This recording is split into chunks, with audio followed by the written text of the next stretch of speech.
Hello, everyone. Welcome back to Reality Group Chat. I'm your co-host, QT. I'm your co-host, Daniel Cruzamano. And for the second time, because we weren't recording, I'm Jordan Staff. We literally just filmed this whole intro and weren't recording, so welcome. Yeah. For anyone who is new here joining our Traitors recap, all three of us are from The Circle on Netflix, and we all really have just bonded over the fact that we love strategy game shows. We're huge gamers, huge strategists. We love Big Brother, Survivor, all the things. Yep. If you haven't catched our recaps about that, go back and watch those, or stay tuned for Survivor Season 50, all the things. But we're very excited to be talking about Traitors because I feel like all our reality TV faves are kind of coming together and doing our favorite thing, which is gaming. But so far, season 4, quick rundown. What are your thoughts so far? How are you liking it? I think for me, I kind of said this before. I think the first 3 seasons we had a lot of like heavy hitters, like big names in the reality TV world. Given we have like Lisa Rinna and a lot of like big housewives, obviously, and like even Rob from Love Island is huge, but I don't think we have like stars, right? And so I'm excited. We have like big people, but I'm just excited to see maybe not like the Mount Rushmores come up and see how that turns out and see who kind of like takes the place. That's where I'm at. Monet is Mount Rushmore. Monet is Mount Rushmore, correct. I apologize, but I feel like majority of the cast are like, oh, okay, cool. Yeah. Like, there we go. Yeah. I think. Yeah. How are you feeling, Jordan? Same. Yeah. There was a few people I was excited about. I remember when the original cast got released, I was like, half of this cast is like, meh, okay. But listen, like, it's just like if it was any reality show where you don't know anyone, a strong edit, a good gameplay makes everything worth it. So we'll see how it goes. Yeah, I feel like when the cast got revealed, I was really happy because I love all the housewives and like I felt like I knew at least a little bit about every single person on the cast. But I have had some disappointments. We're only 3 episodes in, but there's just a few people that like we really haven't heard from. It's giving Yellow Sophie from Survivor. I'm like, who are you? Like, forgot that you existed on this show. So yeah, there's some duds for me, but I think the people that are really making the show what it is are making it what it is. And I appreciate that. Like our Lisa, Candace, all of those types of people, a lot of the housewives, as they always do. All right. So in this episode, we're going to be talking about the first 3 episodes of The Traitors. So if you have not watched all 3 episodes, click away now because spoilers are to come. And we'll be here every single week talking about all the new drops and all of the things. But are you guys ready to get into episode 1 of The Traitors? Ready to rumble.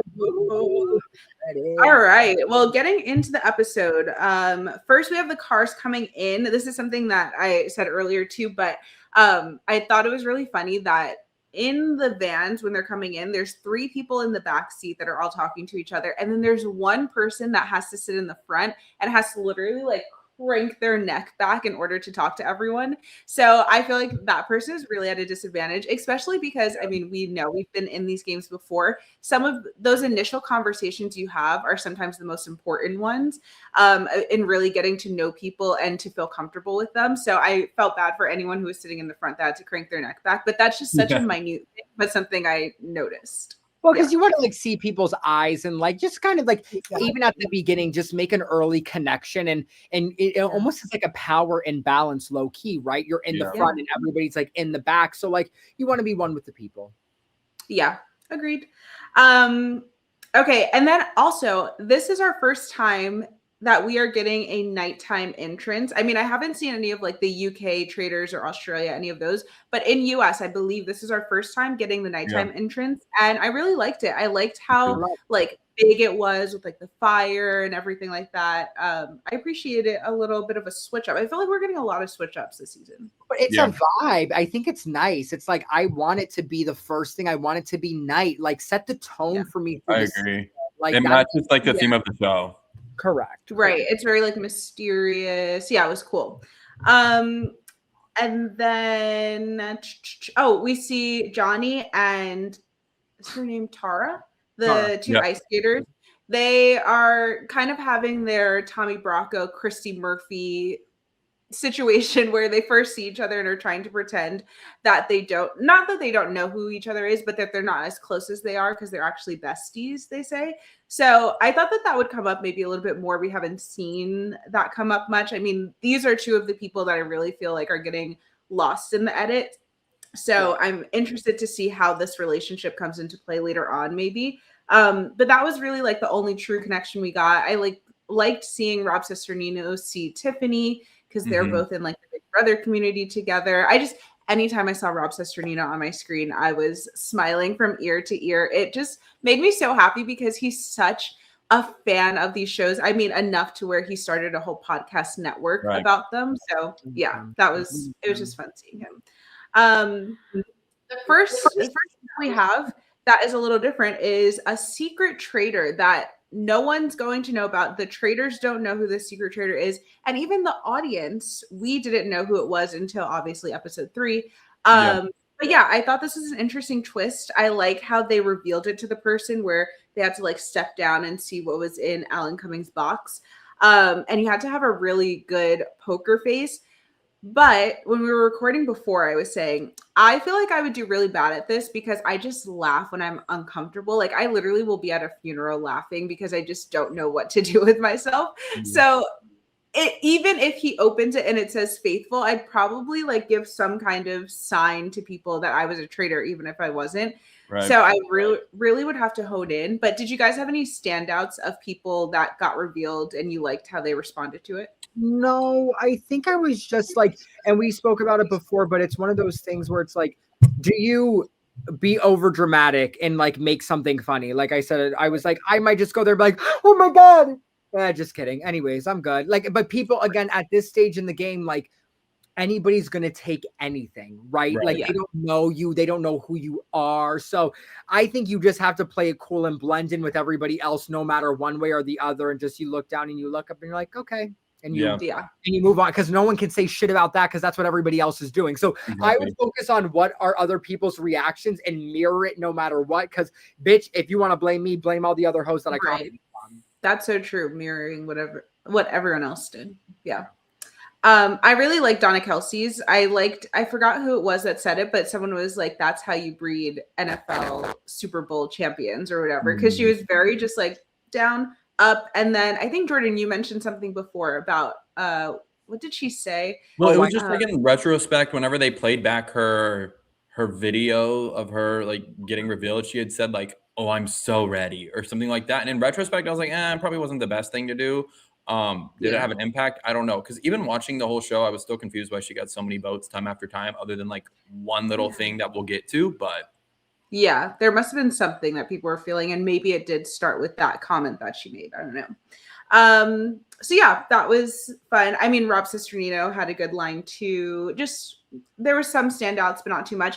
This is where I started to realize that I don't think I'm going to be liking Colton from The Bachelor on this show because he's sitting back there just like yapping away about like, oh, why did they look like this? Why did they look like that? Oh, this person, Ian, won Big Brother. You don't play Big Brother twice and win once. Like, what? That sentence doesn't even make sense. I don't know what you're talking about. But I don't, he's very loud and wrong, and I don't like and as someone, when we filmed this episode before, I love Colton, and I just don't understand why QT is just like going against one of the only gay people on the show. Like, I need us to get the footage back of the last episode where Daniel went off on this man. Guys, I'm kidding.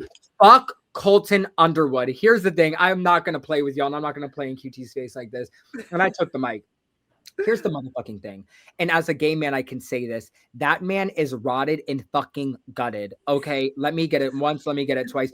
Number one, like the fact that he's even let back on TV after like the stalking allegations, like of what he did to like his like actually is like literally actually like a little bit diabolical and crazy, but like oh, he was closeted. So like we feel bad for him, bitch. I was closeted, and you think I was stalking people? He like put a tracker on her car or something crazy. Correct. Yeah, insane. My issue with Colton is there is some sort of like entitlement. Like there is some sort of like holier than thou. I know more than you, bitch. You came from The Bachelor. You're acting like you're fucking Tiffany who came up with the cookout. Sit down. Like, you are not this mastermind like Natalie. Like, you are nowhere near where they are. So the fact that you're trying to sit here and already be like, why they look some type of way, and why every time you were on my screen, Colton, I literally wanted to punch the camera. I was like, get out, cut the cameras. And as a gay man, I can say that. Thank you so much. And even if you're not a gay man, you can still call him rotted and gutted. But I just wanted QT to know that this is a safe space to shit on him. Thank you.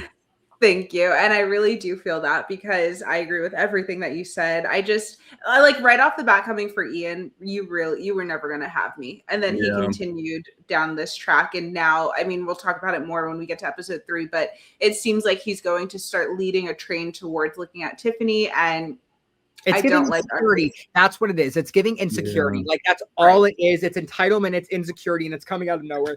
That's my thoughts. Yeah. 1000%. Well, we get to the round table, and Alan finally is picking his traitors. I'm going to say who the traitors are that he picks, and then I want to know from you guys who you want it to be a traitor. If there was like one person that wasn't, who you would have wanted it to be. But the traitors that he picks are Candace, Lisa Rinna, which I called Lisa Rinna from the second I saw her cast photo, and Rob R from Love Island. Rob R was definitely out of left field for me. I did not expect that at all. I didn't expect that. Being a pleasant surprise, but I did not expect it. But yeah, those are our 3 traitors. I'll start. I feel like we definitely needed a gamer in there.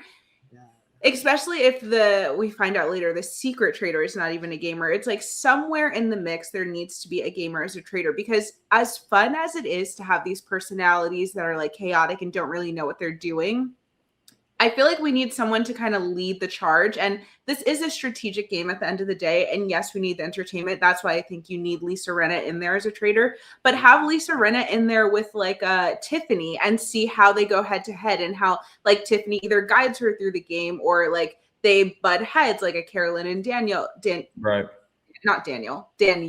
last season. Not me coming for you. No, I'm kidding. But yeah, so I wish there was a gamer in there, and the person I wish it was is Rob Cesternino, because I just knew that people were going to know how smart he is, and all of the Survivor people and Big Brother people especially know that he has this podcast where he talks about all these reality shows, and he was just going to be a threat from the very beginning. So I think he needed to be a traitor masking as a faithful, so that faithfuls would want to keep him because they think that he would help them out. But then as a traitor, he'd be able to protect himself from being killed at night. So I wanted Rob C to be a traitor. But what about you guys? Right. Well, let me little shout out little Jordy boy real quick. We're expecting a lot of tea from Jordan this season. We did a little Traitors game with my best friend Matt, who was on season 3 of The Circle. He hosted this big thing. It's on YouTube. You can watch it. It's called The Killer's Game. And guess who was a traitor? Our one and only Jordan Daniel. Shut the fuck up, bitch. Traitor behavior as per usual. Still a traitor. Still a traitor to this day. We've been new. Anyways, and he won. So we are looking for good strategy and good insight from a traitor himself that's in this group chat. Thank you very much. I just want to put that out there before I give my thoughts. Yes, and if you want to see a performance of a lifetime, me crying while voting Daniel out, pretending he's a traitor, go watch it on YouTube. My favorite thing is it was giving the whole time with Jordan, it was giving, is Jordan a traitor or is he just drunk? And like at this point, like I'm like dead ass, like, and like dead ass, I was like, I'm just going with the drunk. But anyways, that's neither here nor there. I was like, the tears were flowing. I said, he's drunk. Like, ain't no way. Anyways, back to this. Here's the thing. Obviously, we need a gamer. I think the problem is we've had gamers before, but it's been the obvious pick, right? Like we've had a Parvati, like we've even had Boston Rob. It's a little too much where there's a target on their back. Yeah. For me, who I would have liked to see as a gamer, Natalie, I think is someone because her season was a way far in the back. You know what I mean? And she's very real. Like you look at her, like how she played, she's very like outspoken and calling bitches out. Like when she called out that homophobic guy and blah, blah, who was saying all that shit. Or I would say Tiffany. I don't think a lot of people on here know about Tiffany's game. Like, look at the CBS people we have here, right? We have Natalie from Survivor. We have Tiffany from Big Brother. And then we have Ian from Big Brother and Jam Jam and then Rob. Like, we really only have like 5 and they're in kind of different worlds and different leagues and they're not the star-studded. So I say one of those 2 I would have liked to see. Honestly, I didn't know if Lisa was going to be a traitor because I think she's so loud and outspoken. If I was production, I'd say, Do I want her to be loud and outspoken at the round tables when like she's a faithful and she just wants to call out bitches? Because when you're a traitor, you inevitably have to go a little bit in your shell, right? But I love Lisa Rinna. I love her down. I loved her on Housewives of Beverly Hills. I continue to love her. But if I had to do a gamer, I would put Monet in there. But after we had Bob last season, I understand why they didn't. So, although the double bluff probably would have kept her safe. Yeah, true. And she's a great gaslighter. She's a really great gaslighter. Yeah. Jordan, who are you? Who would you like to see be? I would have loved to see Monet. I mean, just because I know she's good at these games. Like she hosts game nights at her house, like with the people. They play Secret Hitler. Like they play all of like the really fun games, and I know she would have killed it. Dang, that would have been fun. Okay. So maybe it's all good that she's a faithful. My only concern is like if she's too much of a faithful, she's gonna get killed. I agree. Yeah. Yeah. Yeah, those are all good picks, and interested to see if there is a recruitment later on and who ends up getting picked, etc., etc. Okay, then we get to after the roundtable, people are starting to talk and chatter a little bit, and we get the most insane gameplay that I've possibly ever seen.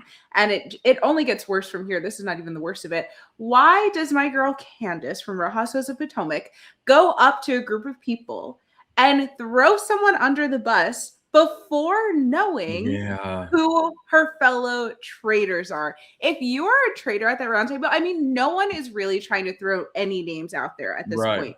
Especially if you're a traitor, you should not be throwing names out there. And especially don't throw out Lisa Rinna's name. Like, don't throw out a name of someone who's a big personality that you know could very well be picked as a traitor just from like a production standpoint. I thought this was crazy for her to like, and she really like stood. I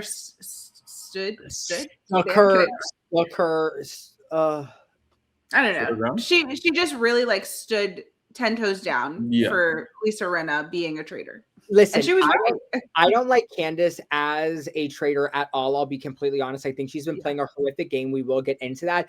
To her defense, though, I think she might have thought, ain't no way they're going to have two housewives be traitors. That I'm just assuming. Maybe, do I think she was even thinking that deep, though? No. No. Like, I'll give her the benefit of the doubt only a little bit, given you're correct. Baby, don't say shit. Just be quiet and be like, let me see what's around me and what the vibe is and what everybody else wants to say. So then I can take that back to my traitors and figure out how to move. Don't do 100%. Too much. That's it seems like a big flaw for her in this game is that she wants to be the person leading the charge or like saying the first thing or getting the last word. And I think that's going to be to her detriment, especially as a traitor. Maybe it would have been good if she was a faithful, but not so much as a traitor. Right. Agreed. Yeah. So that was the first thing. Then we get into our first challenge, and it's a rowing challenge where they have to grab these coffins, like attach it to their boat, row the boat over to the little land or whatever, and then put a coffin into someone's grave that you want to be vulnerable.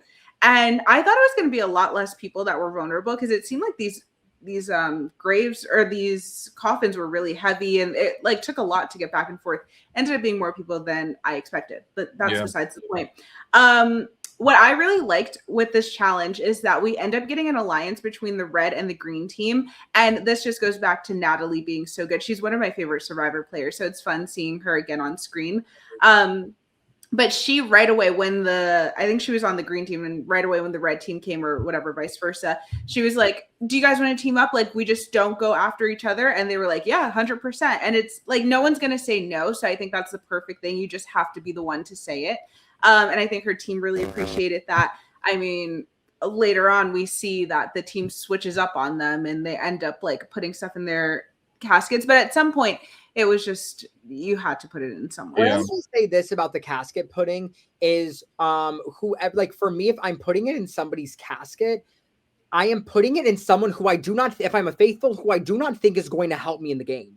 Do you know what I'm saying? Like, who is not going to give me information? Whoever put fucking a casket in Ian's, I'm like, you mean this nerd who's smart, who won Big Brother, who beat a legend, like all these things. Why are you letting him be vulnerable? I'm putting it in someone who I'm like, baby, you ain't gonna help us for shit. You ain't gonna do no deducing for us. So I don't understand, like, people's decisions to put it in certain people's basket. For me, I'm like, guys, like, can we just like really think, like, who do we think is not going to help us? Like, let's not put it in the smart people's casket, because if we're faithfuls and I'm not as smart as them, we need them to figure out who the fuck these people are, period.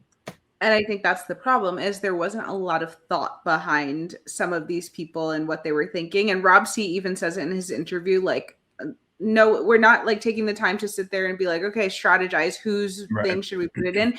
Everyone was just like, who's this right here, like the closest one, and then put it in.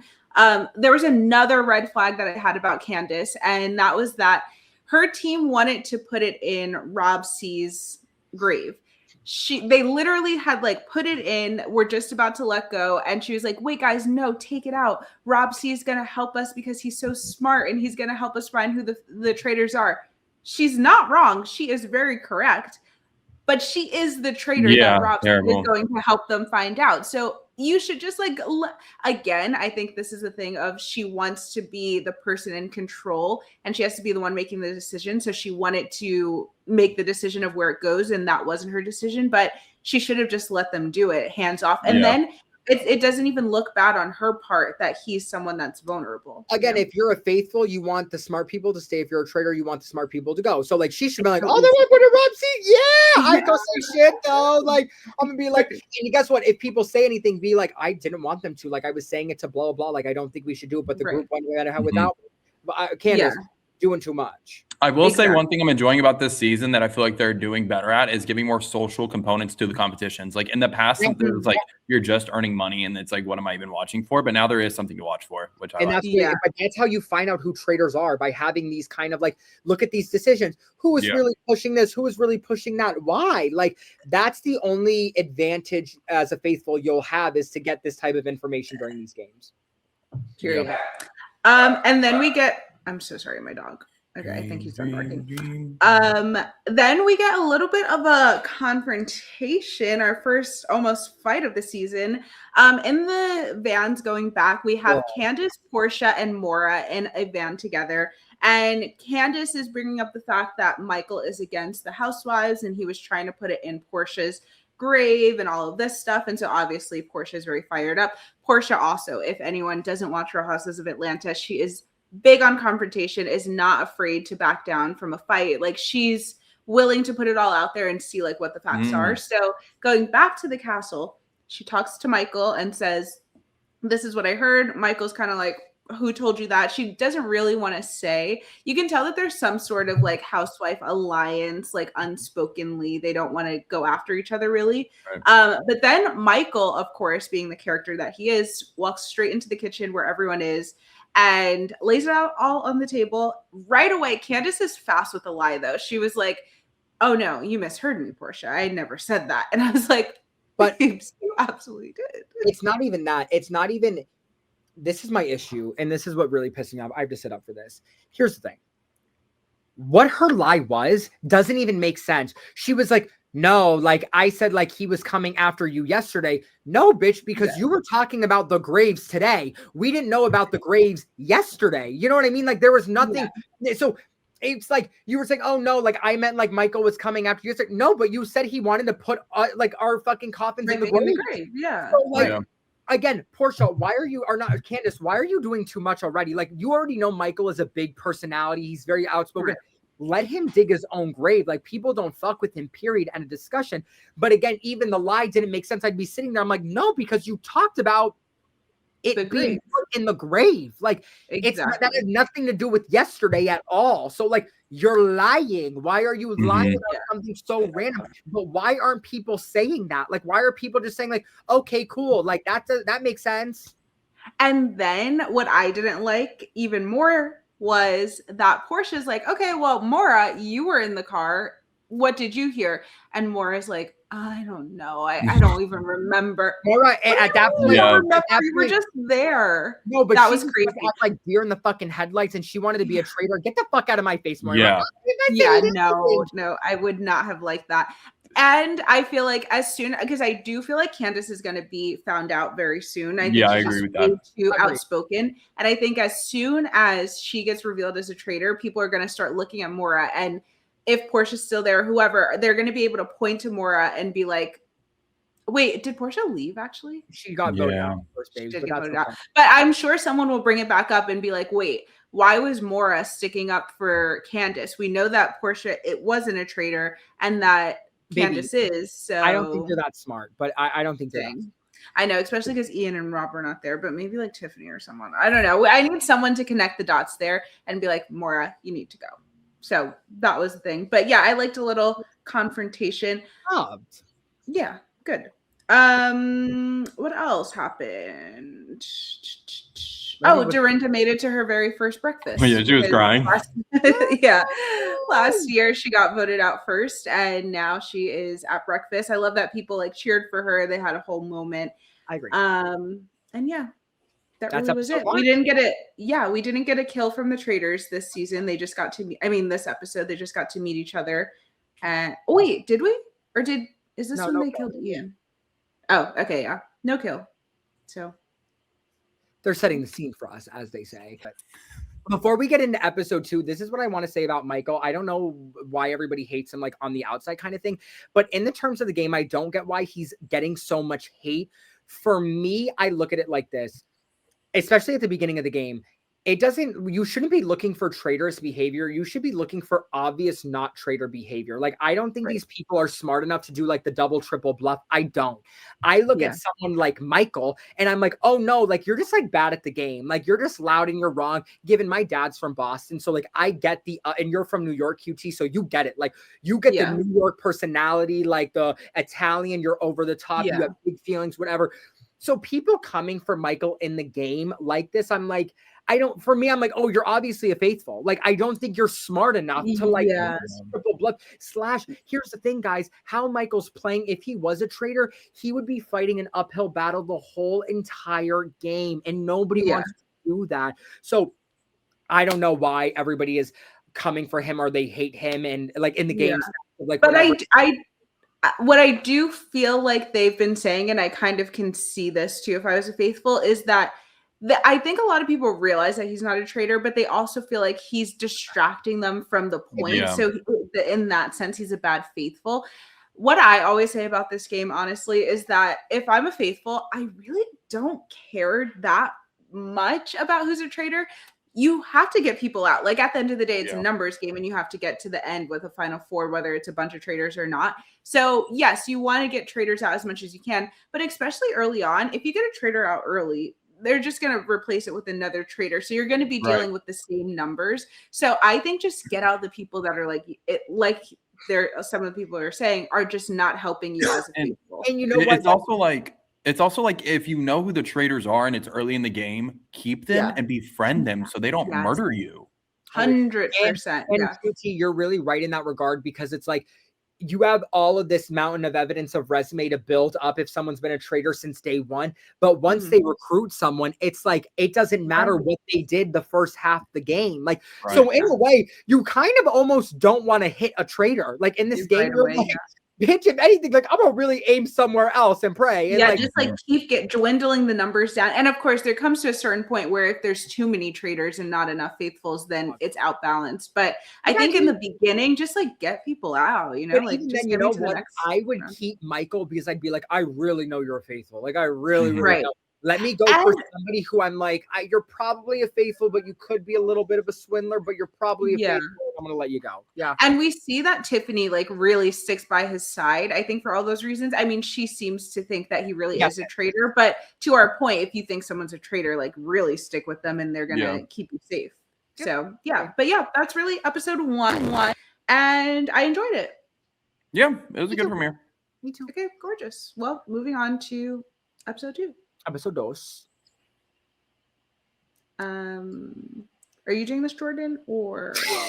Oh, I mean, I can. Jordan literally just did like this, like the little sides. I can't. I don't know why that killed me. It was just like. I was like, oh, are y'all waiting on my notes? What's happening?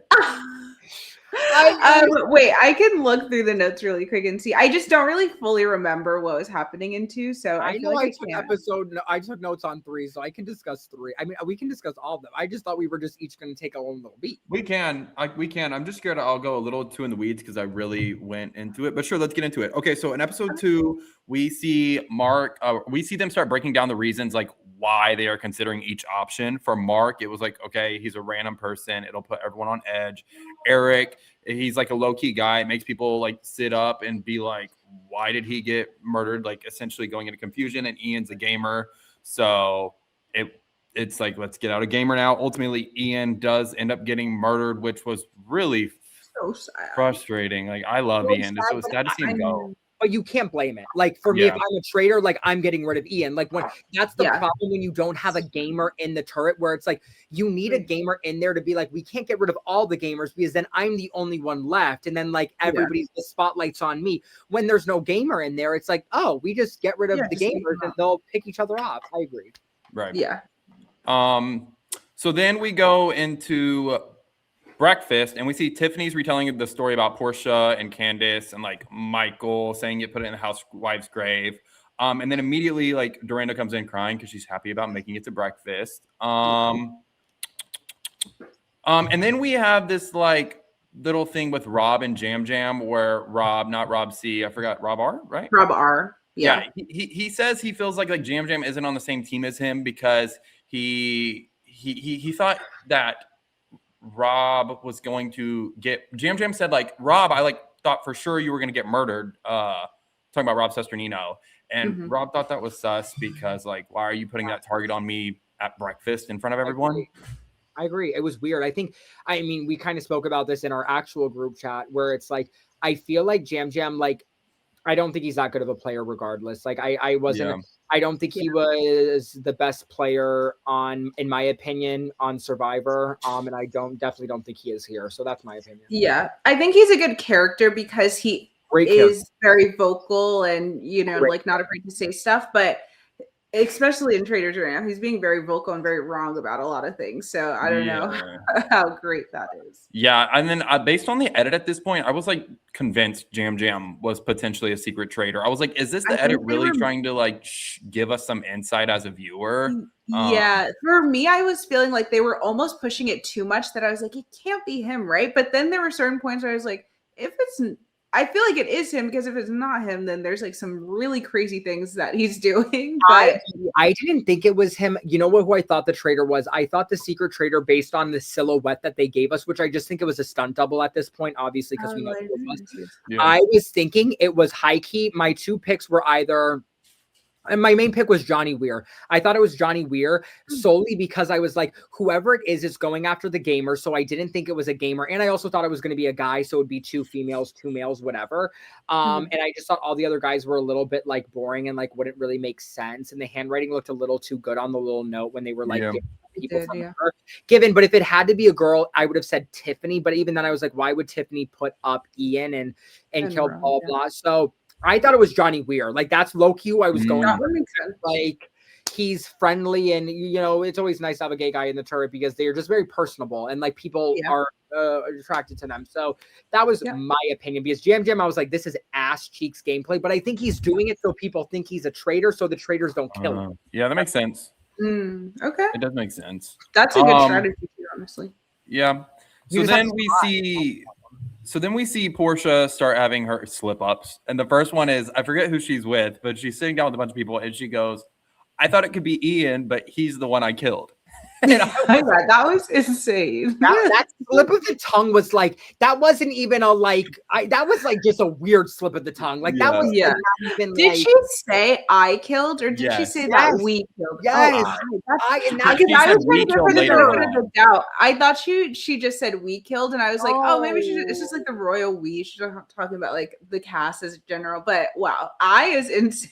Yeah, she said we later on. But I heard in an interview she said that it was like edited very weird because what she said prior to saying that sentence was like, okay, let me put my mind in the head of a traitor. And so then I think she was talking as if she were the traitor. Yeah. Well, did the guests not hear that? Like, did the other people? I know, that's the thing. Yeah. I think she might have said that in her head. Maybe, No, yeah. I think maybe she said really, that. like, She said that at the round table as her defense. Yeah, that she's like in the I'm trying to process. put my Yeah. Crazy. So then we start seeing like the Donna arc get formed where people are starting to get sus of her. We have Tiffany telling Monet, Colton, Lisa, and Natalie that Donna could be a traitor, and I did not understand where this came from. And let me put this down right the fuck now. Here's the thing. From an outsider's perspective, making Donna a traitor, like I understand the appeal to it as a production, as a company, right? Yes. My issue is everybody was so hot on her, and I was like, again, for fucking what? Like Donna did, and this is why I would be a Donna fucking apologist until the day I fucking die. If I was on the show, I would have never written Donna's name down. Here's the thing of what I would say to these people. Number one, Donna doesn't come from a reality TV background. She's literally a mother. She's a mother to two Super Bowl fucking winners. You know what I'm saying? Like, period, end of discussion. So when she's being a little bit more quiet, it makes it, this is not her world. She's 74 years old. So for everybody being like, it's just so weird. It's and trying to act like they know something that they fucking don't bother the fuck out of me. Because I'm like, she hasn't done anything like crazy. She hasn't done anything salacious. Just be like, even the whole, like, I just think you'd be a good trader. Bitch, anybody would be a good trader. So like the fact that they were so steadfast on this like belief annoyed the fuck out of me because I felt bad for her. Like this 74-year-old fucking woman, like I felt horrific for her. And I was like, and then when she was like, I'm just such a fan of you guys, and I feel like I shouldn't be here. And yeah, it was cute. I mean, she ended up being a traitor, but I felt bad too. I just like don't act like you know something when you don't. Like that's my thing. Like don't but act then like I'm you also like maybe there's something that we didn't see because there a lot of them felt very convicted by it that like they really thought she was. But so I don't know. Sense though, because like looking at it, like if your production, she's obviously like someone where you would think like that would be a fun trader because she's 74 years old and she's like in Travis Kelce and the whole like Taylor Swift. Like production wise, I understand the appeal to it, but like don't act like you're some fucking Dr. Seuss whatever it is and figuring out the crimes like Sherlock Holmes. Can I just say also how jealous I am that I was not on this season of Traitors that Taylor Swift is inevitably watching? Like that just makes my heart so sad. I wish. So just had to say that. But anyway, love you, Donna. Love you, Donna. Maybe Taylor's listening to this recap right now. Taylor, we love you. We love you, Taylor. Can you promote us? so then Portia has another slip up, which is crazy. Like one, okay. Yeah, one, okay. I can't cover you for two. So they're like talking scenarios about like the upcoming roundtable, and she says, if we kill another faithful, or if we kill a faithful at banishment, and then everyone's like looking around, and then once she leaves the room, Ron goes and tells Michael and Donna about the other slip up that had already occurred. Right. It's like, girl. No, and so already someone said this. Someone was like screaming at the TV where they're like, guys, but you're not understanding. This is also the girl who thought there was 265 days in a year. And there was another example that they gave, and I forgot what it was. True. Oh, you know what the other one was? They go to like a Black History museum, and she was talking about the Underground Railroad, and she was like, but who is conducting it? And they're like, no, Portia, it wasn't really a railroad. She was like, it was that, or it was like, where did it start, or like where did the where did the tunnel start? Where did the train go? Yeah. They're forgetting this is the same Portia. But here's the thing. Can I say this? Portia's saying if we kill another faithful at banishment, that slip up doesn't even bother me because that one's not that crazy. If we kill another faithful at banishment, like you are killing them. Like they're banishing, like, and it's at banishment. You know what I mean? So it's not that's like just like a mix up of terms. Correct. Right. So that doesn't even bother me. But also, like, I wish someone stood up for her and be like, guys, she literally thought there was 265 days in a year. Like, let's calm it down. Yeah. Don't make me call Portia. Okay, so now we get into the competition, and basically what they have to do is like there's chariots where everyone has to go and they stop at each spot. They collect gold. They have to deposit gold into the bank, which accounts for money. But at each stop, there are shield tokens. So Yeah, and then also there's like a time limit. If they don't get back in 45 minutes, they get nothing. So also I feel like that we kind of like lost the plot there, because at first the three people on the thing were like, okay, I'm keeping time, and I thought that they would keep time and then tell the next person the time, and then that person would start keeping time. But it was like after the first stop, we just stopped keeping time. I was confused. How were they even keeping time? I think they were just counting in their head. It was very like Squid Games, like you had to. Tiffany was keeping time because she was like, "It's about and she was correct. Mother was correct. No, right. She was like, "It's about 45 seconds," and the timer on the thing said 45 seconds. I forget who said it. It was Colton. The only thing I'll give him is he was like, "I don't want to be on the chariot first. I want to be on the chariot last." Duh. Yeah, makes sense. Yeah, of course. Yeah. So we see Tiffany, Candace, and Caroline start on the throne, and our first stop is at the orchard. Collecting money. Only thing like that really substance happened. Monet finds the first token and gives it to Lisa because Monet's like, I'm heavy, I don't think it's fair, and like doesn't want to be resented. Steven also finds a token and gives it to Dorinda, same logic as Monet. Monet swaps with Candace, and I didn't write down who else got swapped with, but we'll figure that out in a minute. I think there's only two. Mora out on there, right? Well, because Lisa swapped with someone, but I didn't write down who Lisa swapped with. I feel like it might have been Mora. No, Lisa swapped with Candace. Oh, yeah, because Mora is next. Yeah. So next up, we have the river, and Steven finds a token again and gives it to Caroline. Caroline swaps with Tiffany. Moira finds a token and takes Dorinda's spot. Then we go into the forest, which is kind of like where things really start to matter because it's the last stop. And it's like, this is like when you're really going to want to get on there if you want a shield. Colton finds a token and then swaps with Lisa because he says Lisa's on his radar as a traitor. And I'm just still wondering, like, Colt, I feel like the edit sometimes doesn't do a strong enough job at portraying why people are thinking people are traitors. Yeah. But I think that's the gag, though. I don't think there is. Like, I don't think there's any I think it's just I think it's just Colton being so like, and this. Like, I believe it. Like, what has Donna done for Colton to be so obsessed? Like, what has Lisa done that has been nothing? Like, they like actually have done nothing to like make you feel some type of way. So like, don't act so like high and mighty of like, you know what the fuck is up. Well, I just think it's too early in the season, even if you are right, because he is right about Lisa, I guess. It's too early in the season to feel like you are right 100%. You don't have enough evidence or data. Like us as the audience know that, but there's really not a true way for you to know 100% it's her. Yeah, totally agree. And then Love Island Rob finds a token and he gives it to Jam Jam, and then Jam Jam swaps with Moira. So that's who our final people are. And Moira had some words. Like Moira's like, you wouldn't do this to me. You wouldn't do that. Like, bitch, I don't know. But also, like, I don't know you, bitch. Like, I don't know who you are. Like, I'm putting it in and I gotta go.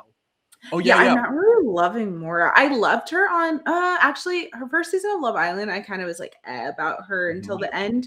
But she very much is like this, where like she just thinks the world revolves around her, and I'm not messing with her. Hasn't changed. This was another reason I was thinking Jam Jam could be a traitor, though, because like Moira like made this point that it's like he's like trying to show everyone how badly he needs a shield, and it was this whole thing, and I was like, is Jam Jam a traitor? If so, once again, he's doing so bad at it. Right? Yeah.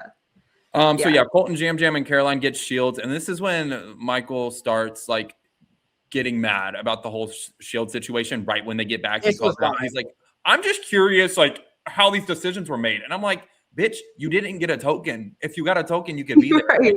Find the token and then get on. He was trying to plead with Jam Jam to get the token from Jam Jam. He's like, I think we needed to talk about it. It's like, no, that wasn't your token. Like, if anything, it is Jam Jam's. But that was dumb. That was a waste of energy and space. Like, move on. Like, I don't like you were the only one there. Like, you have to let it go and kick rocks.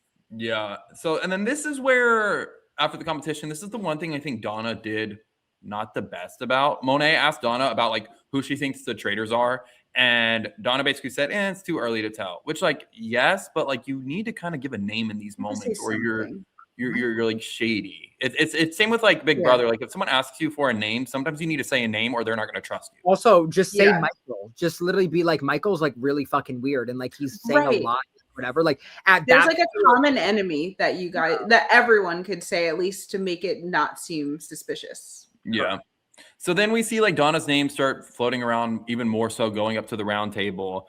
And then this is when Portia has her third slip up where she says, talking about the traitors. There's 4 of them, right? There's got to be at least 4. And then Ron is there and once again is just like Portia's on his radar once again. But and you know what? In Portia's defense, and guys, this is what I'm going to say about it, is I go back to my theory before. When it's like too much, it's too much. Yeah. Like when it's like, and you also have to think production like does their work on these people and they do personality tests and blah, blah, blah. Like they probably know like Portia like sometimes doesn't have it really all up there going on, you know? Why would you make her traitor if she's doing this many sub-ups? Like 4 in a row is diabolical. Like so for me, I'd be like, this is too much to really believe that you actually are a traitor. Like this. I started thinking that she was the secret traitor because of all of this. I was like, oh, maybe this is not slip ups. Maybe she like really is a traitor. But I would just look at it. You're giving so much information. If you're a traitor, why would you be speaking this much or pretending like you know shit when you like? That's what I'm thinking. But my thought process is too is like if she was a traitor, I don't think it would have happened that many times because after the first time, her heart would have sunk and she probably would have tried to recover and then like moved on. So her production would have been like, yeah. So then we get into the round table and Miss Natalie Anderson is the one that starts the conversation. She says she's going to follow her gut in this game. That's been her plan the entire time.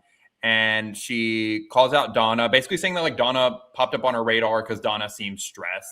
Donna says you're going to be wasting a vote. She just hasn't been talking because she doesn't want to barge in when conversations are happening.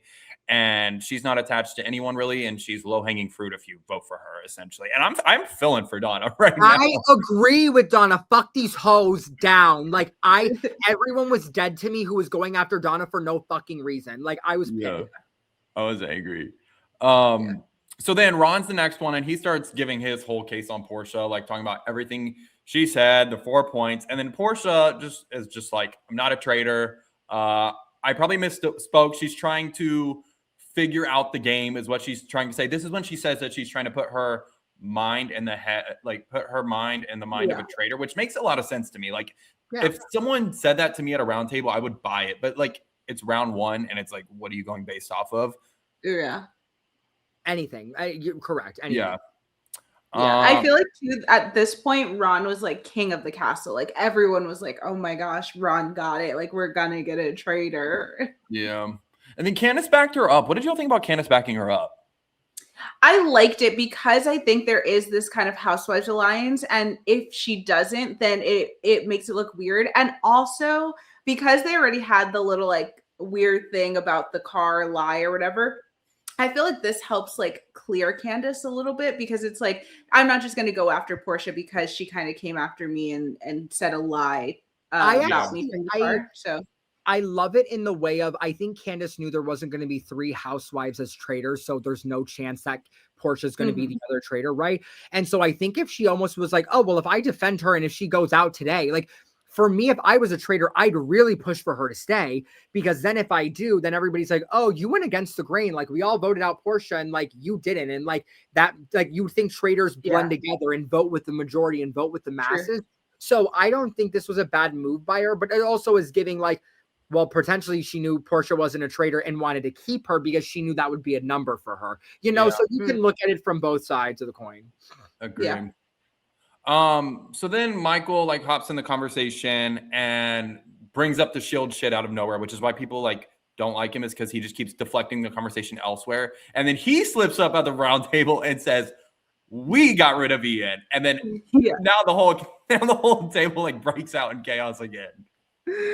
It's a mess. Like, I just don't think you can really go from these like Freudian slips or whatever they're called. That can be your whole basis, but then again, you don't have anything else to base. But how many times have they been right? Like they've never been right. Also, we all gag when Donna literally was like, "Candace, I think you're a traitor." I was like, I said, "Get her, Donna, get her!" Like, not traitor on traitor crime, and they didn't even know it. So good. So Monet did something funny here when I don't know why it made me laugh so hard. But when Monet randomly hops in and she's like, well, if we're looking at the facts right now and what's being presented in front of me at this table, and what we do know, Michael, is that you did just say this just now. And something about the way she said it was so funny. Because it was like so long-winded. Like, I was like, where are we in the sentence structure? But like, I get but it. then we got there. At the end, we got there. It's so classic Monet. And then we get to the votes. Also, I'm sorry. Can I just say? But no, before we get to the vote, why am I reading in this notes? It says, I love Moira. What's that? Because she got on the round table and started yelling at Michael, I'm pretty sure is what happened. And I thought it was just so funny. Okay, well, yeah. Sorry, just while we're talking about Monet Exchange, shameless plug. We are talking about this season of RuPaul's Drag Race. So check out those episodes if you haven't already. All right, continue. Win. So yeah, any other thoughts before we go into the vote? No, who do you guys think was going home? I think I thought Portia was at this point.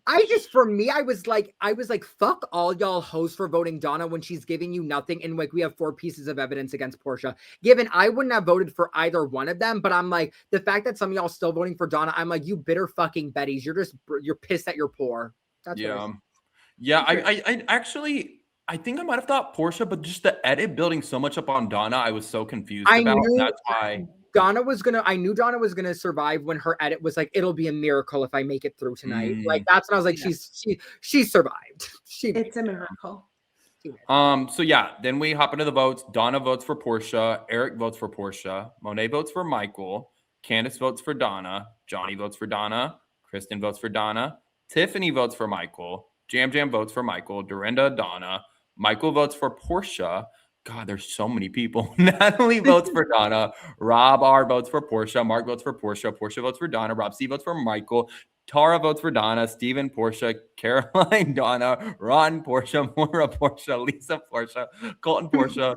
Ultimately, Portia is banished. Now, wait, let me say this. You know what was funny is that Tara and Johnny Weir voted the same way. If you want people to not think you're together, why are you voting together on the first go round? Yeah. That's what I don't make sense. True. But yeah. But I don't think anybody cares. The only interesting vote to me was, or something that like makes it out of this episode, is Tiffany and Jam Jam voting for Michael, because Jam Jam basically tells Tiffany like you should vote for Michael, and Tiffany ends up telling Michael that, well, you're going to talk about it later, but at the breakfast the next day. And I just think it's an interesting, I think there's 2 things that are interesting to me with this all, is that you're always sitting next to the same person at the turret, unless that person goes home, then it shifts. And you're always sitting next to the same person at breakfast. Like, they all have their own chairs. And I think a lot of people that sit next to each other end up voting together because they're probably like talking like under their breath. And then also, we see that Tiffany and Michael are really close. And I really think it stems from them sitting next to each other at breakfast, because you're really able to like form bonds with the people that you're next to. I agree. And yeah, we saw that they were at breakfast next to each other the next day. I agree. Yeah. So yeah, after the round table, people going around thinking that Ron is sus now, which like, I think that's building up to something here soon. Like, it's bullshit. It's bullshit. Yeah. It's the stupidest fucking thing. Why would a traitor be? And number one, he didn't do anything bad. He just said, guys, this is the facts of the case. And this is what was said. He even asked her, he's like, can you agree that you said that? She said yes. Like, yes. I did, but I think I fucked up. Why would a traitor make such a move like that at the beginning when it didn't fucking matter? It doesn't make other sense. People heard her say that too. Like, not everyone, but there was like a group of 3 people or so that were all like, yeah, you did say that. We heard you. So it's not just Ron. When in the world have we ever had a traitor go to the round table and really push hard someone who's not a traitor? If anything, we've had traitors push other traitors, but we've never really had a traitor, especially this early on. Not round 1. Because why do you need to? It's not like anyone was like, yeah, it was bad. Yeah. So then after the round table, we find out that there's going to be a murder in plain sight.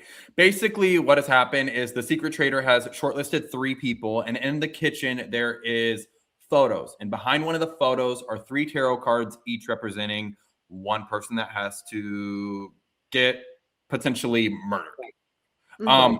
Which was fun. Like a murder in plain sight this early is super fun because there's so many people in the castle. Like, it's going to be hard to like find the opportunity to do that. So there's a lot of people chilling in the kitchen. So who was it? Candace tells Lisa to distract them, to get them out of the kitchen. And like Lisa's not doing anything. So Candace is like, I'm going to start a conga line, which I thought was so suspicious. Like, and then in my life, it was horrific gameplay. Then Lisa giving me the worst acting that she's ever given. She's like, "You are so crazy. You are crazier than me." Wait, why was that spot on, QT? Wasn't it? I love her so much. That was like everything. No, this was horrific, but also give Rob his flowers where he's like, "Oh, I know it's that one. It's the one behind this fucking Grim Reaper." Yeah, I was like, no, Rob R is really like a standout to me that I didn't expect. He's doing better than I thought he was going to. Agreed. That was bad. The conga line was horrific. It was so bad. So bad. So the conga line is going, and someone like I was confused why Lisa got in the line. Like, Lisa, you're a traitor. Shouldn't you be like staying behind, trying to like go in the kitchen? Yeah, I thought she was gonna stay behind and like try to get to the kitchen. Bitch, Lisa ain't gonna fall on the sword. She said, "I'm joining. I'm not gonna put the blame next." Right. So Rob gets the cards, and then he finds out Monet. He ran fast too. That was crazy. Yeah, he was so quick with it. Monet, Rob Sesternino, Tara, and Kristen are shortlisted. So Rob pulls Lisa to the side. And it was. This is such. So I'm so sorry. Can I say one more thing? You're good. First of all, I hate this shortlist stuff. Like, this is so stupid to me. It's bad enough that we have like 3 non-gamer traders, but it's worse to have them only have a select few that they can pick from, because I think we would be able to keep some more people that I like personally, and everything's about me and what I like. But no, we would be able to keep more people that I think are really good at the game if we didn't have this short list. And I don't think Donna Kelsey, I mean, spoiler alert, Donna Kelsey, Secret Trader. I don't think that Donna Kelsey was picking a good short list. Like, this short list is so dumb. Of course it's gonna be Rob Sesternino. It's like Rob Sesternino and a bunch of nobodies that we haven't even heard speak yet. I haven't gotten an interview from the chef. I forgot her name. Like, we don't even know these people. But I think but dare I say, I think that was her point. I said that to my mom. I think she put Rob C as the big fish and then did such little fish in the back. So there's like, bitch, why the fuck would we get rid of Tara? Well, then that gives her too much power, because then it's like she gets to pick who goes home. Yep, I agree. Yeah. So then Rob and Lisa sit down, and I guess they're just saying we're gonna decide who it's gonna be, and they're like playing fake chess. Because Candace is still like doing a conga line or something out there. I don't even know. And Rob Sesternino immediately like clocks. There's like it's happening like in plain sight. Because I feel like more people should have clocked that, just based off like the weirdness. Maybe there's no gamers. There's no gamers here. How many? Ain't nobody here. Ain't nobody. But it's like, have you at least seen season 2 where like they had to give the wine glasses? Like, there's obvious things that people have to do, and I would, like Rob did, I would think that the conga line is it. Like, if you join the conga line, you're on the short like list. This housewife is starting the conga line and she's not even drunk. What the fuck's the motive? Right. Yeah. So, and this is where, in my opinion, Rob Sesternino messed up, even though it wasn't the reason he got murdered, because he wasn't like she doesn't contribute. But he starts telling people that about the murder in plain sight. Like, I understood why he was telling Tiffany, but then he starts telling more people, and I'm like, you might accidentally. He literally told Candace, and then he was like, "You're the one who started the conga line, right?" And I was like, and then "No." he's like, so then, Rob, like, if you know it's a murder in plain sight and you think the conga line has something to do with it, why are you going up to the bitch who started it? You should have saved the information for after the murder. And like that, I think that was his biggest mistake, because even if he wasn't already decided by Lisa and Rob, if Candace would have been in the picture, he definitely would have still been over with. I agree. I think if it wasn't this time, it was going to be next time, just based on him talking to Candace about this. Yeah. And she has a funny line too, and she's like, "Not you knowing exactly what I'm doing." I was like, yeah. And that was really all for episode 2. Okay, well then we do a little hopscotchy boop into episode 3. Got a lot of episodes to cover. We do. So then we start episode 3, and then Rob C goes home, which was heartbreaking, because like we've seen Rob. I mean, like, you've done the podcast with Rob QT a bunch of times. Like, I've watched him on Survivor like ever since when he should have been on Survivor 50, didn't get on Survivor 50. They pulled him for Traitors. We were so happy he was having his moment like back. But I also look at Rob C. It's like, again, you almost look like at someone like him where you almost need to make him a traitor, because like he's such an easy hit. I know. so interconnected in this circle where any and everybody is going to look at him as a threat. Like, you need to give him some sort of protection. I agree with that. Yeah, that's what I was saying in the beginning. I would have loved him as a traitor, even if it was a secret traitor or something, because I think he's just like the biggest target. Because not only has he been on these shows and done so well on Survivor, he now talks about all these reality shows and like it's in the weeds about strategy. And as soon as people hear that, it's like done. And then it was also sad when he reads the note because he was like, I knew it was it was a murder in plain sight. They got me, but how? Like, he still doesn't understand it. And by the way, let's talk about the fact that it was not a murder in plain sight. They didn't have to do anything to someone in order to kill them. They just got the information in plain sight and then had to burn it. But it wasn't necessarily like, oh, you have to get someone to say oogly googly and then they die, you know? Because he's smarter than that and he wasn't going to do it. I will also say it's kind of like sometimes knowing too much is not good. It's like when a Big Brother, like a super fan of Big Brother goes into Big Brother, they don't do well a lot of times. And I think that's like kind of in effect here where it's like, you know, so much, you clock things are happening. And if he wouldn't have clocked it, I mean, he would have been gone in that moment, but. But especially when you're on a cast full of people that don't understand the game like you, they're intimidated by that. Yeah, and I do think it was one of those. I'd love to hear his reasoning for even telling Candace, given he was going to die regardless whether Candace or not, but given he was going to die the next day. Like, he was going to die that next day no matter what. But for me, I'd look at Rob, I'd be like, you know, you have such a big target on your back. You need to come in playing dumb. You need to be like, la, la, la, la, la, like, I'm so happy to be here. Yeah, like, I haven't played in so long. It's been years since I played Survivor. Yeah. And then we have Tiffany works with Michael, maybe thinks he's great. Oh, am I hearing? Is anybody else hearing a little echo? Let me put my mic down. Okay. No, I still hear you. Yes. Is it me? It's me. I heard you. What about now? So now I'm speaking. Okay, it's better. Me. Got it. Okay, so then I said Tiffany works with Michael, maybe thinks he's a traitor. We also see that she kind of spoke into at breakfast and was like, hey, by the way, like, I didn't think you were a traitor, but like, I thought if I didn't like vote for you, Jam Jam was going to kill me. Yeah. And I'm like, I mean, T, I think she's playing both sides. I think she's like, he could be a traitor, he could be a traitor. Let me keep him close because it's not really going to hurt me any. Because if he gets voted out and he's not a traitor, people will think I wasn't a traitor. If he does get voted out and he's a traitor, then people are going to be like, why did you hang out with him? And you were like, I wanted to live. Like, I want to be besties with him so he didn't kill me. So I think she's very smart for doing this. Donna goes into conversations trying to get people on her side, like, finally, because she like understands that's where it's going. But again, like, you need to give her grace. She doesn't know any of you. Like, all of you guys know somebody like in this castle. I mean, probably besides like Ron or the chef or whatever, right? Everybody has some interconnected relationship. This girl is so out of her depth, out of her league, out of everything. Like, it's day fucking 1 or 2. Give her some grace. Like, I was so team Donna. I still am. I said Colton's weird obsession with Donna should be studied. It was weird. It was vile. It was vitriol. Like, it was just like, it was obsessed, but there was nothing behind it. Like, it's not even like he saw something nobody else saw and nobody was getting. Like, for me, I don't care if she's the traitor or not, or the secret traitor or not. Like, it was weird. Like, it was just like, you're obsessed. Like, get away, you fucking creep. Like, it followed his past. So, like, I'm not surprised he's bringing it into the castle, but like, it was weird as fuck. Next, he's probably jealous of Jason and Travis because he never got to be that type of football player. Never got to make it to Super Bowl. Wake that up. I also said talk about the Donna hate. I mean, it's what I've been saying before. Like, everybody like going for Donna was like so strange to me. Like, I think from just say it's from a production standpoint, but like, to be here, like, you guys cracked the Da Vinci Code. I'm like, get the fuck out of here. Like, and I don't know, like, to me, it just felt like, in a way, like, Donna was like the butt end of the joke in a weird way. You know what I mean? Like, like, she's getting made to be like she was this horrific traitor, but she did nothing wrong. And it's just because people perceive that she would be because of production, which like, I understand why they would feel that way. I just feel bad for her because I'm like, she left her kids and all this and family. And, you know, I love her. I have a soft spot for moms.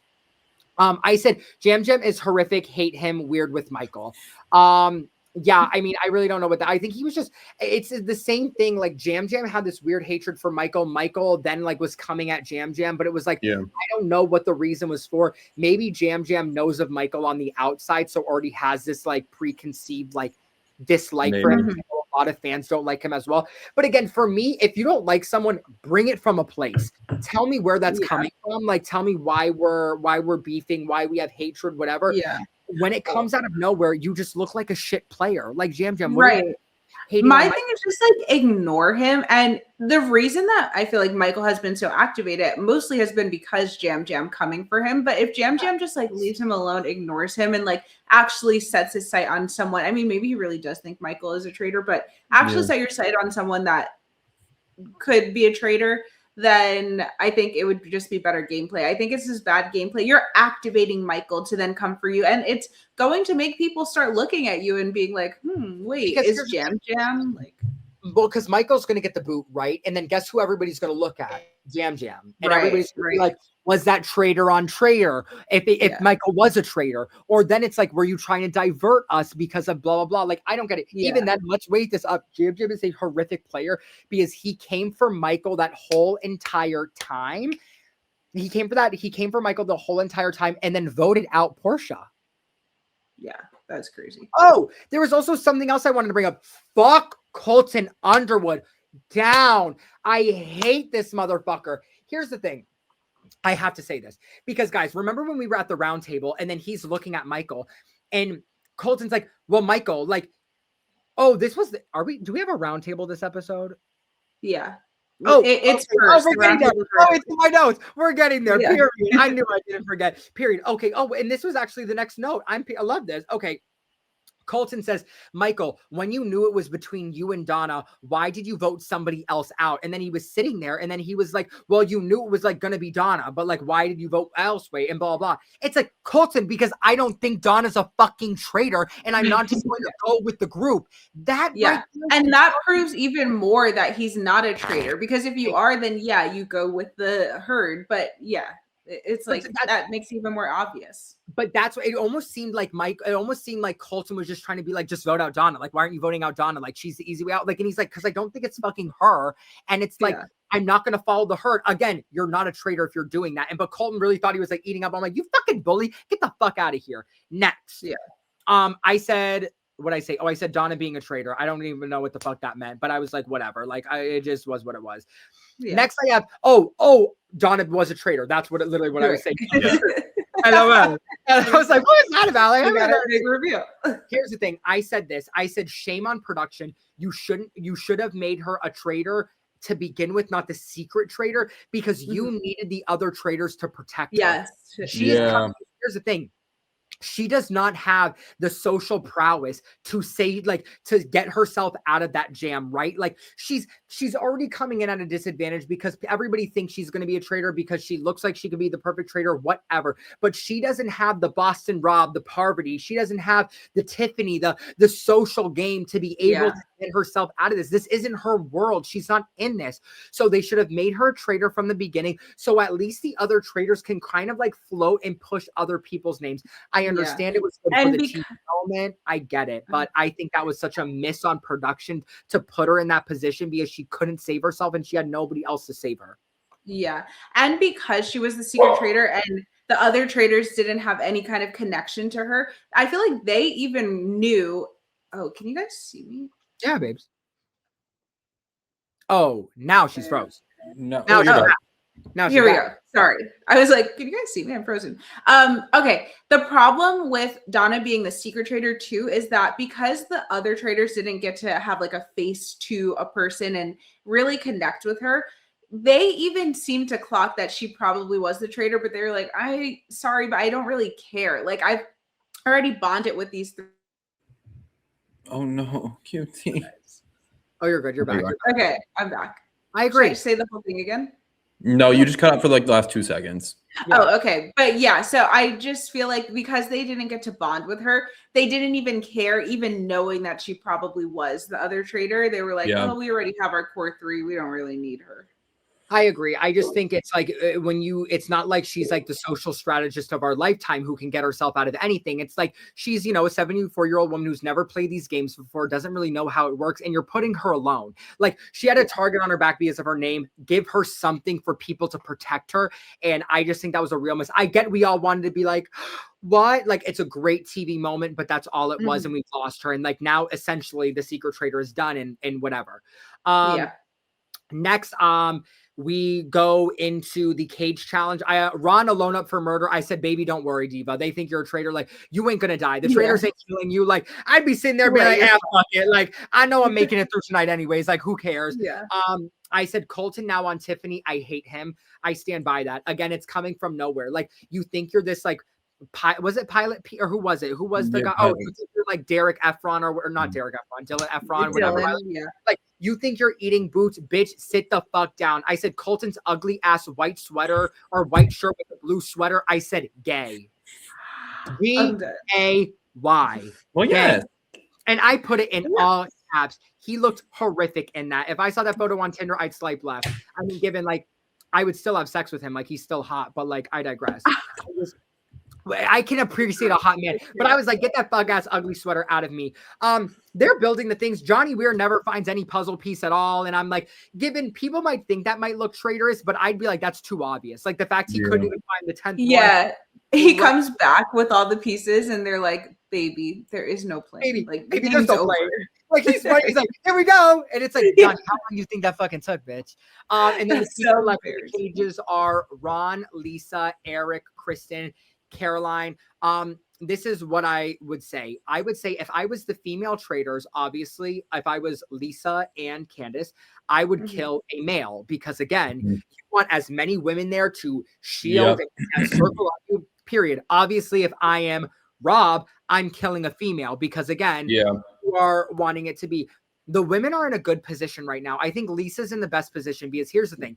Candace is going to get founded out. And then Donna got booted and then Candace got booted. If Candace gets booted, they're not going to think there's any more female traitors left. Right. There was only two, probably two male, whatever. Yeah. She will be looking very pretty. But if I'm the girls, I honestly think they're going to get rid of, I mean, I said Kristen or Caroline, but I think Caroline was like saying a lot how she was really nervous. I could see, oh no, but Caroline is the housewife. They're killing Kristen. Maybe your number's up, Kristen. Like Ron was being crazy.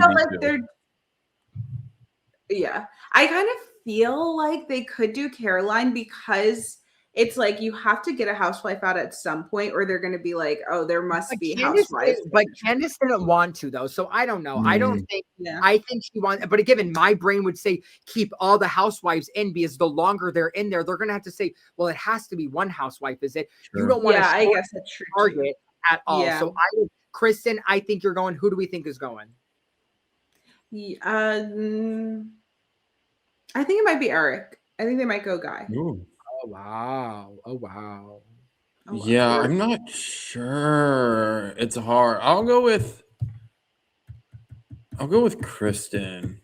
I'm okay. Mine was Kristen or Eric. If it's a guy, Kristen, or if it's a guy, Eric, obviously. If it's a girl, Kristen. Down. Ron, you're safe. Lisa, Caroline, I don't think you're going anywhere.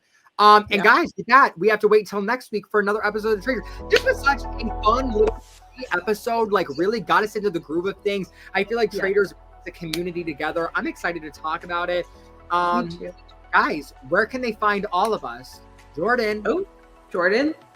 Cue it. Where can they find all? Hey! Everywhere. Daniel _Cusimano. Jordan Staff. It's Jordan Staff.